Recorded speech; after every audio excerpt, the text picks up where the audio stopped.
First, I've been now living in Joburg for 5.5 years and working with whole systems transformation and culture change and working with senior leaders around, them engaging with the full authentic aspect of themselves.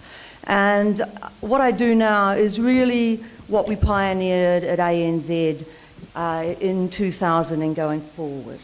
So ANZ, short for Australian and New Zealand Banking Group, top 100 banks in the world, 30 countries, fifth largest company in Australia, largest in New Zealand, largest bank in the Pacific Islands, which I guess isn't, much sort of shake to fame because the Pacific Islands are pretty small. 33,000 staff, 6 million customers, 43 billion market cap. And the time that I led this journey with ANZ was between 2000 and 2004, but it continued with my successor for 4 more years before the then CEO, John McFarlane, decided to retire and move on in his life. McKinsey considered the work that we did to be 10 to 15 years ahead of the curve. And in my experience working globally, as I still do, I still think that it is the essential case study that organisations can look to and learn from that describes and gives motivation to maximising the real potential of all of the individuals and people who choose to come into our environments to work for us. And for those people who are working in organisations where we have a customer focus and relating to the customer with heart and with authenticity, we saw here that ANZ, which was struggling around in 1999 as really being very unloved by the customer, started to outstrip and in fact, apart from the regional banks, which of course were far more community-based, ANZ outstripped its peers significantly. So, bank with a human face. This was the inspiring thought. The bank with a human face. In Australia, bank bashing was a national sport. If you think of the way Australia was formed, its culture, it was a penal colony. Apart from South Australia, all of the states in Australia were settled by convicts, shipped off from England. And so part of the reason, and I'm also going to be a little bit kind of crude because Australians are, not that I am, I'm a New Zealander, but also an Australian, I picked up a few bad habits. This Australian thing about, F you, which we get from the Australian cricket team a lot, comes from a deep distrust of anything that has to do with authority, anything that has to do with anything big. And the tall poppy syndrome is a threshing machine that knocks everybody down to size. So this idea that everyone could be great and be larger than life and access and use all of their potential was almost heresy in that kind of environment. So the bank with the human face. These are some of the metrics that in fact we were tracking over time around the customer, around our community, because of course our communities were the ones who were so distrustful and mistrustful of the banking industry as a whole. Our shareholders, of course, because they wanted returns that justified their investment, and our people. So we looked to attend to all of the stakeholders within this approach, and if organisations are going to go for this sort of thing, my view is it needs to tackle the whole system. And it has to do that overtly and consciously. But things weren't always like this. The bank almost failed in the early 90s. We had a big position in Asia, and for what reason we have no idea. And of course when the Asian crisis hit, we were caught with our pants down. And also we had a big position in organisations like Enron and Marconi. So when they failed, we lost billions of dollars. And how do you then explain that to the shareholder, that you've sunk money into an organisation like Enron? So the image of the organisation was tarnished. And we were seen as being put up there alongside those Enrons of the world. So you can imagine how the people working for the organisation felt about that. The CEO, who was then in charge, and the board had very public arguments and backbiting and accusations that was flashed across the media. It was very nasty.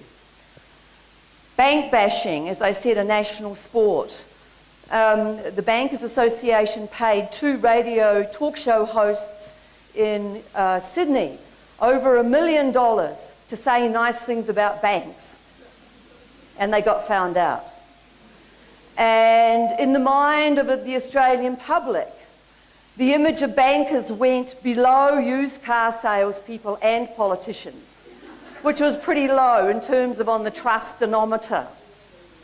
So, you know, this is where the industry was languishing, and because there were 5 big banks in Australia, Australia was fighting it out between number 4 and 5 at the bottom of the heap. So how is it going to grow? It can't possibly grow from that position. They brought in a new CEO in 1997, John McFarlane, who was the one who led this. He was known as a toe cutter.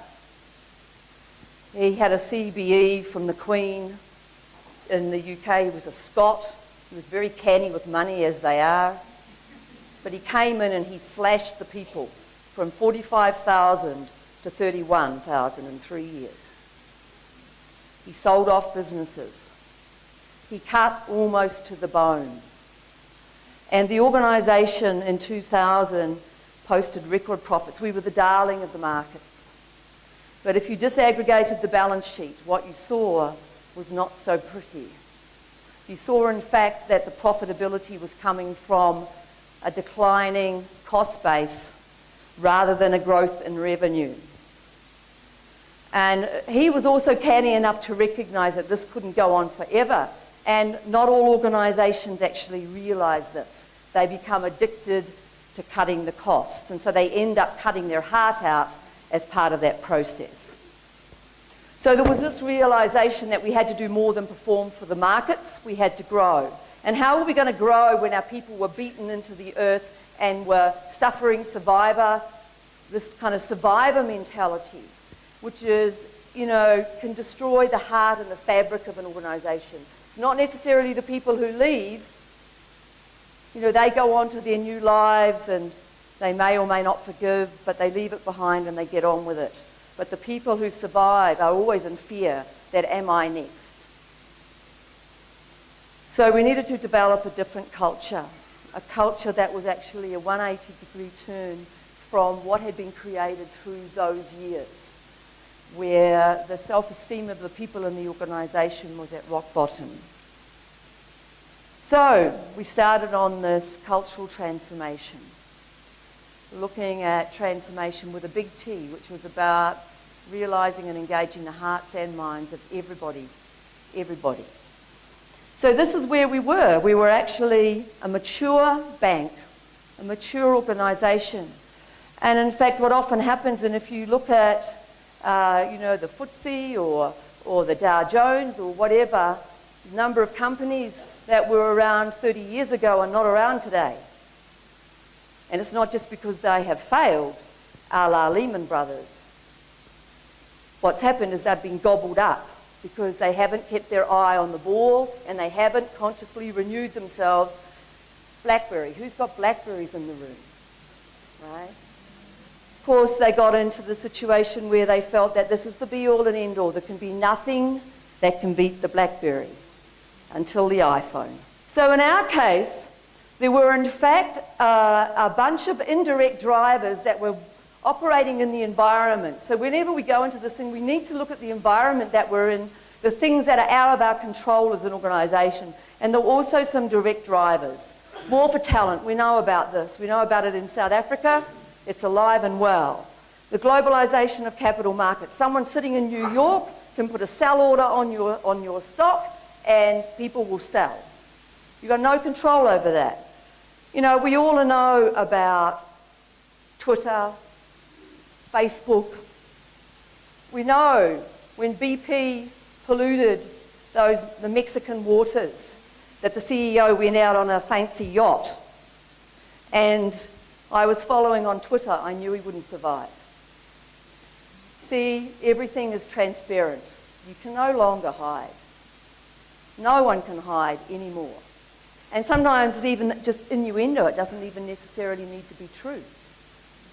We look at the whistleblower at Goldman Sachs. Muppets, isn't that what they called their very wealthy, well-heeled clients? I mean, if I were a Muppet, I'd be taking my money somewhere else, thank you very much. And Lloyds. So the Lloyds Bank in the early 90s had the lowest cost-to-income ratio of any bank in the world. And this was what ANZ was heading for. They wanted to lower their cost-to-income ratio. And what happened in the Lloyds case is one day an analyst stood up and said, "Where's your growth strategy?" And they didn't have an answer, and they discounted the share price, and Lloyds almost failed. Just on that one question. And we couldn't afford that. Then there was this internal thing around the ANZ strategy, which was to become a niche player through each of our business lines. All of our stakeholders, apart from our shareholders, hated us. The government was threatening re-regulation. Our people hated us. And also, we found that Tobin Skew told us there was more of a percentage coming from intangibles in the share price. So how do we build the intangibles, which are around the culture, the leadership brand, those kinds of things? So we set two aspirations, high-performance culture, and this is a word that's bandied around all the time in business. But this is what was driving it. It was to become the bank with a human face. How could we be human to ourselves, to our community, to our people, even to our shareholders? And this was the definition of high performance. It's a pretty meaty, edgy, hard-nosed definition. However, the way we wanted to create that was through this, the marriage of the soft stuff into the heart and the fabric of the organisation. The soft stuff, which we all know is the hard stuff, because you're dealing with the unique attributes of each human being. And the idea was to get rid of this entropy, this high level of entropy, this high level of dysfunction, political game playing, backbiting and such like blame that was going on in the organisation. And this is the definition, much like in physics. It's the degree to which the organisational energy is directed into unproductive activity such as politics, for which is not only no return, but there's actually a negative return on investment. So we now go on to what was ultimately called breakout. And I know when we coined this term, someone sort of said, well, most people are trying to break into banks, not break out of them. And it was part of a larger agenda, which was called Perform, Grow and Breakout. John McFarlane had spent 3 years focusing on performing, which was delivering on promises to the market, because previously we'd made huge promises to the market and never delivered on them. We'd have all these excuses, oh, this happened and it wasn't our fault, and yada, yada. But they don't care. The markets don't care in the capitalist system. Then there was the growth. We'd been so busy cutting costs that actually the mindset was so clouded that we couldn't see opportunity to grow. We'd cut the innovation, the creativity to the bone. And it actually had to happen through this, through the breakout. And it was really what Debbie was talking about. It was based on finding the essence or the soul of the organisation, the one that people could relate to and want to be part of as a free choice. So it was a key binding aspect. Began in 2000. We brought in McKinsey. They worked with us for 6 months in the start-up. We did a huge diagnosis, design phase. What we need to realise is that this work had never been done before on this scale. McKinsey had worked with a small call centre that was going up against Telstra, which was the big monolith telecom, which was about 300 people. They'd worked with 4,000 people at Woodside Petroleum, but this was an organisation of 31,000 people in multiple countries, multiple cultures, very diverse. And this was the key, that it had to become a way of life. It wasn't just an intervention and then we go back to business as usual. We actually had to transform, and it had to become the way we did business around here. It ultimately became a point of differentiation. And, you know, we were very big on the IQ because, you know, we were numbers people. We had a lot of economists and number crunchers. But what we needed to engage, you know, was the emotional heart, but also the spiritual motivation of people. To recognise that in everybody's life, we sometimes ask the question, why am I here? Why am I doing what I'm doing? If I lie on my deathbed and I look back, have I had a life well lived? So I led the transformation team that did this. We were not in HR. So this is one of the diagnostics we used, and the performance ethic. McKinsey told us that in fact, in all high-performing organisations that consistently perform through time, there were these 5 aspects that they needed to be distinctive on in the top 10% against their benchmark, against their peers. This is where we were. This is the Australian average. This isn't even the global average. And as you can see, organisational approach was really about the politics and, you know, how we actually got things done. It was the lowest that McKinsey had ever seen at the 15th percentile. So, and then there were 2 sets of levers, the coordination and control and the motivation levers, and you needed to choose one to be distinctive of. We took this to the board and they were absolutely shocked. They said, well, how come we're making money if this is going on? I said, well, yeah, we're making money now out of cutting costs, but it won't continue. We can promise you that there's going to be a nosedive if we don't do something about that. So they backed it.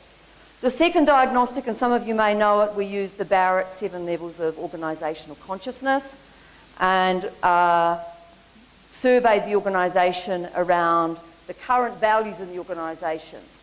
And we'll come to it a bit later, but the current value that was number 1, voted for by all the people, was cost reduction. Now, I don't know about you, but I don't get up out of bed every morning, you know, hell-bent and happy to go out and reduce costs, you know.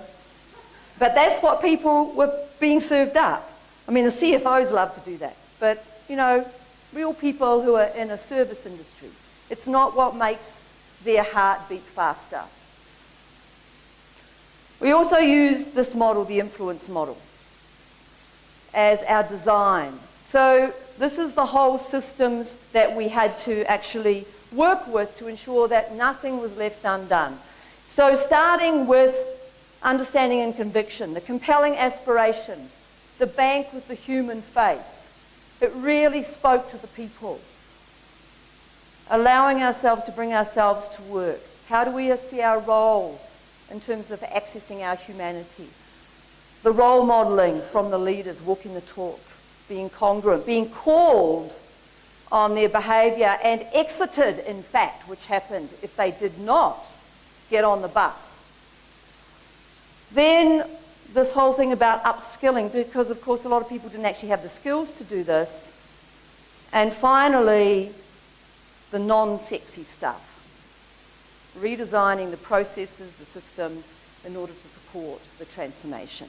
And then the key piece, which was around developing personal mastery in our people, giving them the opportunity to find their meaning. We chose 3 key themes. Big themes, 3 is a big number in McKinsey, and they always talk in 3. So the first one was we wanted to live the breakout aspiration and values. We wanted to become the bank with the human face, human in everything we did. We wanted to transform ourselves in how we interacted. We wanted to be distinctive on opportunities and people. So we designed these breakout workshops, which were personal development workshops, to address these 2. And then our charters or our systems redesign addressed these 2 here. And also we had a communication strategy that supported this. So these are transformation workshops, developing personal mastery. The breakout charters were projects that redesigned the system as a structured approach. In the breakout team, we had an internal consulting group that were trained by McKinsey to be diagnosticians working with the business units and the functions. And we also had a bunch of breakout champions. So these were people who were passionate. They had informal leadership. They signed up. They wanted to be out there. And we gave them additional training, and they kind of worked from their own heart, doing their own stuff, as well as doing their day job. So this was the core and the essence, and it was a formally established structure. Values was the core driver. Now, you all know this. You can look at the data anywhere on the internet, that organisations with strong cultures always outperform those without. So we developed the ANZ values not in the boardroom. We developed it via the people. It took ages because we consulted, we had workshops, people drew charts, we had timelines, we did all sorts of stuff. It had been the first time people had been asked anything ever. They were so excited about seeing this coming to fruition.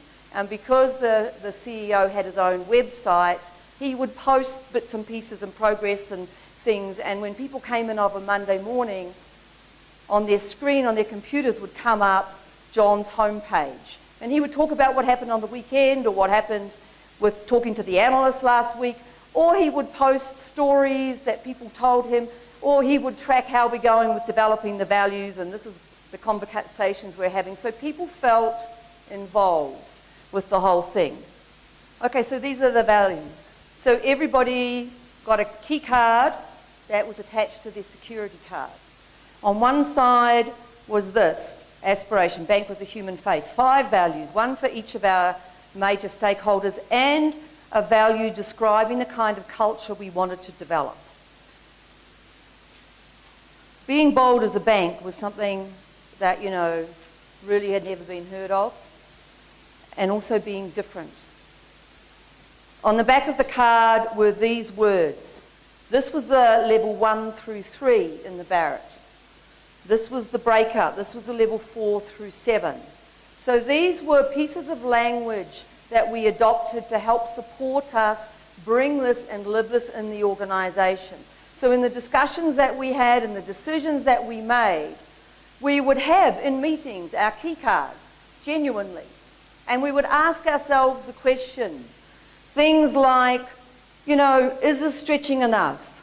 You know, would one of our competitors make this decision? And if it was no, we'd say, well, maybe we're not being bold enough. We would challenge each other around these. Now, sometimes, as you all know, if you have values that sit around a number of stakeholders, they're not mutually exclusive. You can't please everybody all of the time. So the critical element around this was the ability to say we are making a decision on this situation that will favour our shareholders and maybe not going to favour our customers so much. But we had a commitment when we did that to go to the people to explain why we took that decision the way we did. So there was complete transparency, and we used this language to communicate decisions in the organisation as role modelling what it is we wanted everyone to do by doing it ourselves. Our communication strategy, you know, I think we've all probably seen people, organisations launching values or culture initiatives, and it's all whistles and bells and, you know, coffee mugs and mouse pads and, you know, posters on the wall. We consciously took the pull strategy. We didn't announce anything. We just started doing it. And then as people started to wake up and say, actually, what's going on here? I call it the Harry Met Sally story. You know, if you've ever seen that scene in the cafe when Harry met Sally, because, you know, people would say, well, I want what she's having, right? And wouldn't we all? You know, as women, for example. So we designed this as a pull strategy, and we cascaded it down through the organisation. We developed a core partnership of all of the people who were in any kind of communications capacity to actually drive the communications and ensure that it was embedded. And everything needed to relate ultimately to the transformation. So this is how we planned the rollout of initiatives, irrespective of whether they specifically related to Breakout or not. We packaged them up so that the initiatives rolled out in a continuous stream, and we used the idea of the S-curve, of building energy to the point of flipping into transforming the consciousness of the organisation as the metaphor for doing that. You don't have to read all this. But John was very big on everybody having their own personal mission statement. And part of the Breakout experience was the opportunity to ask ourselves the question, who am I in the world? What's my dream? If I look back over 80 years of life from my 80th birthday party, you know, what do I want to experience? What will I be proud of? You know, if I were to describe myself as a total human being, an authentic self, what would that look like beyond the role or roles that I perform? So every year at the Group Senior Management Conference of the Top 300, he would stand and share his personal mission statements, which is this is an example of, and he would say to the people, if it's not on there, I don't want to know. So don't come to me and ask me to make decisions about blah, blah, blah, blah, blah, because I'm not going to. That's what I've got you for. So he was very strong on this. So the Breakout Duck, we also had to have a bit of fun, because that was one of our words. And the Breakout Duck was our motto. And I remember when we first came up with this idea of the Breakout Duck jumping out of the shell and cracking the shell, we called it, can't get back in. You know, once it's like a baby. Once you're out, you're out. You know, can't get back in the womb as much as sometimes I'm sure we'd like to. And of course, ducks fly in formation and support each other as they migrate across the planet. So what happened over time was all sorts of metaphors and stories grew up that people created around the duck that we hadn't even envisaged. Some other visible signs, we had the Duckometer, which stood in the head office, which showed us how many people were attending the Breakout workshops. At the top 300 group management conference, everyone had to stick a flag in the ANZ world with their personal commitment that was then published on the website that they were then held accountable to. And we put and tiles on the floor and all sorts of things. We use the intranet a lot, and so all of the things that the Breakout team did had its own branding, had its own positioning, had its own launch, so that we built the brand. We taught everybody in the organisation to meditate, and every office had its own quiet room. Progress. So this was the progress from 2000 to 2003. We made some quite good progress. This was still a bit of a challenge here. We're still just on the Australian average. We had chosen financial and we had chosen opportunities as our core levers. But what had happened, the reason we didn't choose values as a core motivation is because we thought it was going to be too hard. It was going to be a kind of a next step. And when we saw that actually we'd made this kind of progress, we felt actually we've got almost distinctive opportunities. Let's flip to really driving the values home. So we were very strategic about the different phases. So what we did on the Barrett ranking of current values is we tracked them through time. Now I only have up to 2004 here because it can't get, you need a couple of other slides to get all the rest on. But you can see, here it is coming up, you can see cost reduction. Look how long it took to get down out of the organisation. It wasn't until 2007 that cost reduction fell out of the top 10 as being seen by our people as not being, people were suspicious because of our history. But customer satisfaction wasn't even in here And then it grows here. And then community involvement, which was winning the trust of the community, does this huge jump to become number 2 in the eyes of the people in terms of the values that we were not just espousing, but living. Knowledge of the values over time. Staff satisfaction over time. Second wave of breakout workshops was this 2-day program that was called Inspiring Leaders. So this was about accessing the leader within. And we talked about everybody being a leader.